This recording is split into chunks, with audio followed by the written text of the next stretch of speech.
Good morning po mga kongs. Speaking of gutom, mabilis na naipasa na ngayon, as in kanina lang naipasa na ng House Committee on Agriculture sa kanilang level itong panukalang pag-amyenda sa rice tarification law. Ano pong masasabi natin dito? At idagdag ko na rin na habang hinahantay din yung RTL, nakapulong din kahapon ni Speaker Romualdez ang officials ng DA headed by DA Secretary Laurel para naman sa pagbebenta ng below 30 pesos per kilo na bigas, ang target by July through Kadiwa stores. Ano pong mga masasabi niyo ukol dito? At the same time, mensahe na rin sa ating mga kababayan sa gitna ng mga efforts na ito ng Kamara para nga makapagbigay ng mas murang bigas sa publiko.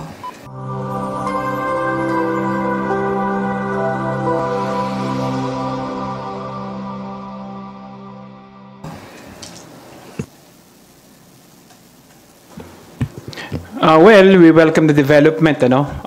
Masayang-masaya kami dahil naipasa na sa committee level yung pag-aamyenda sa rice tarification law. Aminado naman tayo, wala namang batas na perpekto. Mas lalong hindi perpekto yung mga taong mga mambabatas na gumawa ng batas na ito. So, nagpapasalamat tayo na naamyendahan ito at lalong-lalo na mapagbibigyan ulit o magkakaroon ulit ng obligasyon ang National Food Authority para magbenta ng murang bigas, lalong-lalo na sa merkado, sa market. So, binabalansin nito yung yung karapatan na mabigyan ng sapat na ayuda yung mga magsasaka natin at sinisigurado rin ito na magkakaroon ng karapatan yung mga mamimili din na sa murang bigas, sa availability ng murang bigas. So napakaganda ng adhikain ng pag-aamyenda ng batas na ito. At talaga namang ito ang gustong mangyari ng ating leader ng Kamara na walang iba kundi si Speaker Martin Romualdez. To add na lang to that, so makikita natin na since kahapon lang nag-issue ang President to make it urgent, right? At tinitingnan ng leadership natin sa pamumuno ni Speaker Martin Romualdez ang both short-term and long-term solutions. Kasi nga, like we said earlier, mahirap magutom ang isang tao. Mahirap din na since marami talaga kumakain ng bigas at mahal to at it's going to trickle down, 'di ba? Magkakaroon ng epekto sa lahat ng mga iba't ibang bagay. And it's good na under the leadership of Speaker Martin Romualdez, tinitingnan both the short term na kung paano pabababain magiging mababa ang presyo ng bigas through subsidy measures, through the Kadiwa centers. Habang tinitingnan natin din at the same time ang long-term solutions, and nakakatuwa na just a few minutes ago napasa to sa committee level. So you see how the House really acts and works with the executive department para mabalik talaga sa tao ang mga, at i-address issues, i-address mabilisan ang mga issues sa mga tao na talagang kailangan. So we listen, you see that the House listens and the House really acts right away on these important issues and addresses these issues in the best way that we can under the leadership of Speaker Martin Romualdez. And of course, the leadership of the President. Na pinapakinggan naman natin yung direction ng administration, which at the end of the day, we really go back to the people. Kasi nandito naman talaga tayo dahil kailangan natin balik sa mga tao at kailangan natin pakinggan ng mga tao at pinapakita sa mga tao na nakikinig po tayo sa kanila at sa mga pangangailangan po nila. So, we of course welcome this. It's a good development and makikita natin na kaya naman palang mabilisan ang trabaho to address issues that need to be addressed right away. Well, in addition to that po, just to yung sa comments po natin, as yung question po is how we're reacting to that is definitely yes, we welcome the RTL with cautious optimism. Na of course, we understand yung fears natin dito, binabalik yung NFA, alam naman po natin na yung issue dati yung NFA, but this seems to be the drive that we need right now kasi nga may problema tayo dito sa presyo. But as mentioned by our colleagues here today, we're working on all fronts. At least dito sa House, nakikita po namin na we're not only working on legislation kasi although nasa balita naman po, no, nasabi ng Presidente, they will now be making this a priority legislation. Even before that, we've already had hearings on this po. No? So talagang objective, at least within our powers sa legislative, tinatrabaho na po talaga ng House. But at the same time, as much as we can, as a support sa executive, yun nga, yung meeting po ni our leader, si Speaker Martin Romualdez, nakipagpulong po siya sa DA working on other matters which aren't necessarily legislative. So in Kadiwa Centers po, this is an executive thrust na wala naman actually tayong power, but in as much as we can support, nandun po tayo para sumuporta. So it's just in line with what we've always said, we're just putting action to our words na kapag priority po ito ng House, we do everything that we can within our powers. So, and the people can expect po, ang messaging po natin sa kanila, na patuloy pa rin. It doesn't stop here with the RTL. Kung there are other legislation that we will see deem fit, kasi yung RTL po, if you recall, this was a law passed in 2019. And as mentioned ni Chairman Kong Hoon, no law is perfect. Sometimes it need amendments. We can rest assured po na we will continue to monitor this. Sabi nga po nila, tapos na po yung LEDIC priorities. Ang House po ngayon ay nakafocus sa oversight. So definitely hand in hand po yun. We will be passing the RTL and you can rest assured po na we will continue to monitor the situation through our oversight functions. Yun lang po.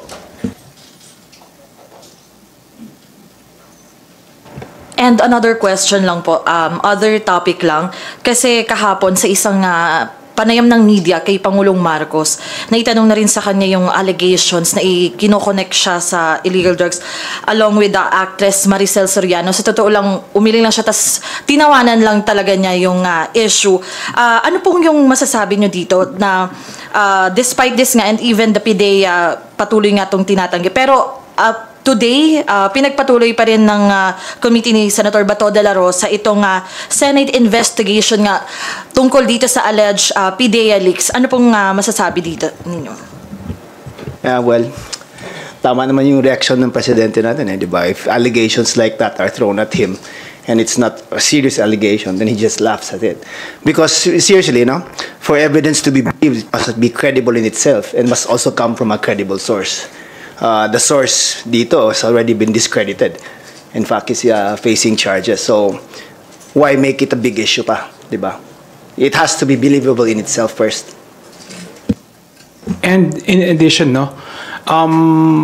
kailangan din nating harapin yung katotohanan na this is a bigger plan to destabilize the government. Alam naman natin yon na this is a plan para siguraduhin na talagang sirain, ipahiya ang ating Pangulo.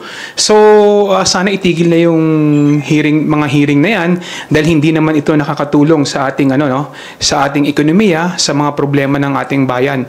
So,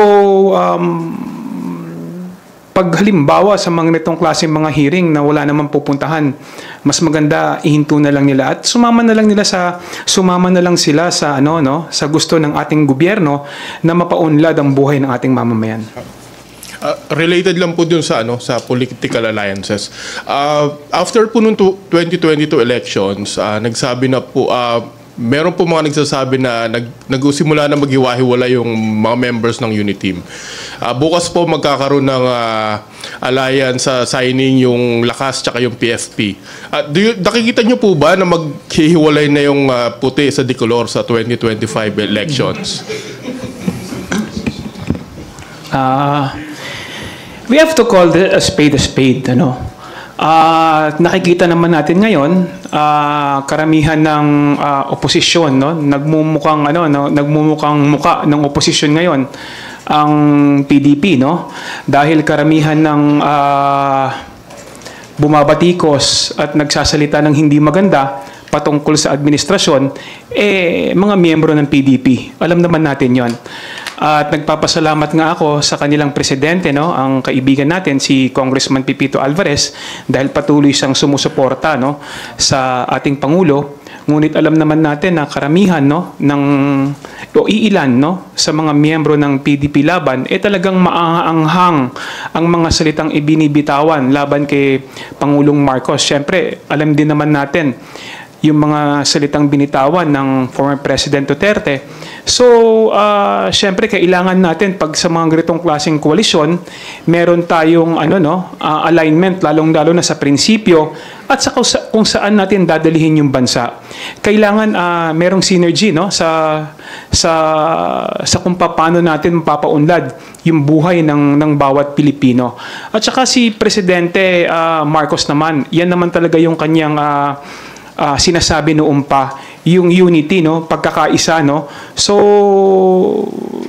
sa Lakas, ako bilang miyembro ng Lakas, talagang wini-welcome namin, no, yung mga partido, yung mga samahan na talagang sumusuporta, may sinseridad na sumusuporta sa mga adhikain at prinsipyo ng ating administrasyon.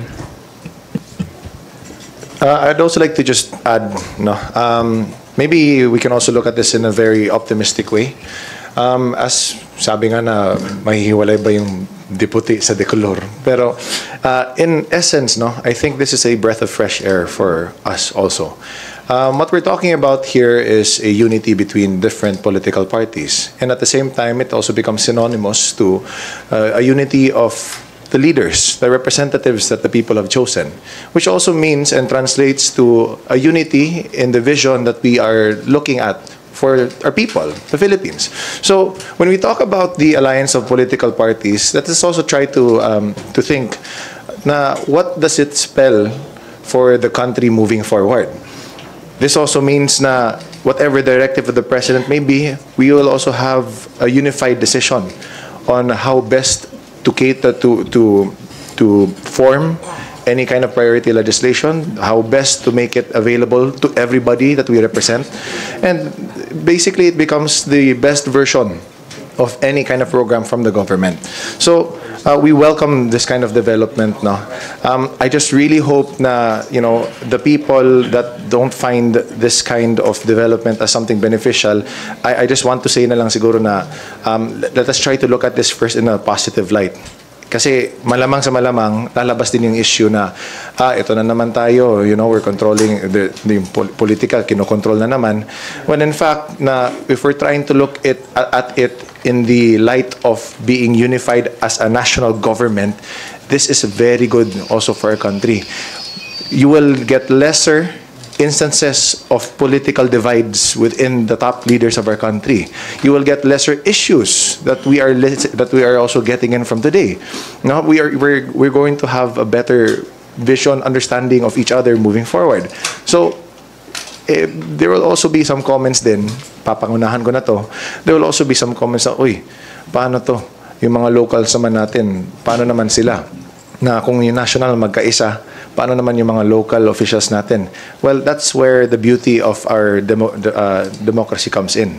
Na while we have also aims in the national government as a unified unit, na let's say, for example, let's pass this law for the benefit of the people, then we also have the national government to try to modify it so that it becomes perfect and most apt for their localities as well. Depende sa kanilang religion, cultures. So you see that there is a harmony, and there is a harmony brought by the wisdom of trying to unify the political parties. So again, I just would like to reiterate na the unity is something beautiful. No, it is something for the Filipino people. But to go against it, I hope that it doesn't get also painted in a bad political way. No, so again, this is for everyone. So hopefully, moving forward, we also look forward to the other unities, other kinds of partnerships with other political parties and other stakeholders as well in the government. Just to add lang po, no, siguro I can't speak on behalf of the rest of yung fellow members namin sa minority, but personal view, kung talagang we can't speak also for the party, yung people within the party, kung ano talaga yung pananaw nila, kung mangyayari to, hindi. Pero kung mangyari po ito, I think welcome na welcome po. We look forward to it, that baka naman we'll have fresh take in minority. We welcome more members, diverse views. But ang hili po natin siguro, sana lang, ang paghiwalay po, if ever magkakaroon ng ganun, ay based on platform and ideals, wag naman po personal politics. Kasi hindi naman po yung nakakatulong.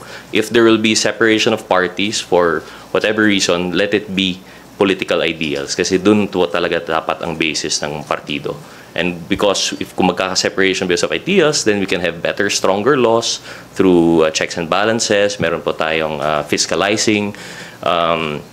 Talagang masusurin natin yung batas only if it was based on political platforms. But if there will be divide based on personal opinions, personal relationships, that can't be good for us. So we really just hope po na this is based on ideas and platforms. Yun lang po.